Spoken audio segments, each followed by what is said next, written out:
சாதாரண கும்மாப்பேட்டில் ஒரு ஃபோனில் வீடியோ அன்னைக்கு வந்து கவர்மெண்ட் 20 கோடி ரூபா ஒதுக்குற அளவுக்கு போயிடுச்சு. பொதுப்பணித்துறை போர்டு வைக்கிற அளவுக்கு வந்துருச்சு. கலெக்டர் போய் ஃபோட்டோ எடுத்து வீடியோ எடுத்து போடுறாரு.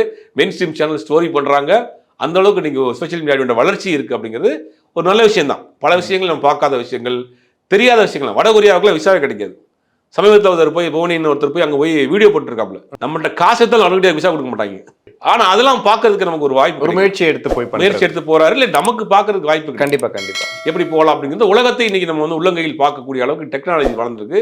இதை நம்ம சரியாகவும் பயன்படுத்துறாங்க, சில பேர் தப்பாகவும் பயன்படுத்துறாங்க.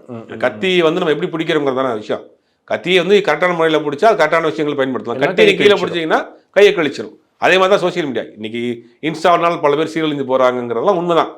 ஆனால் அவங்க எப்படி பயன்படுத்துறாங்கன்னு இருக்கு. காலங்காலமாக சொல்லுவாங்க டிவி பார்த்து கண்ணு கெட்டு, நம்ம சின்ன பிள்ளைங்க சொல்லுவாங்க டிவி பார்த்துட்டே இருக்காத கண்ணு கெட்டு போயிடும் அப்படிம்பாங்க. ஆனால் என்னன்னா அது லிமிட்டு தாண்டி போயிடாம நாளைக்கு காலேஜில் கொண்டு போய் கெஸ்ட்டாக உட்கார வச்சு நாளைக்கு வந்து ஒரு பெரிய இதில் வந்து செலிபிரிட்டியாக ஆக்கி விட்டுருவாங்க. அப்புறம் அந்த ஆளை பிடிக்க முடியாது.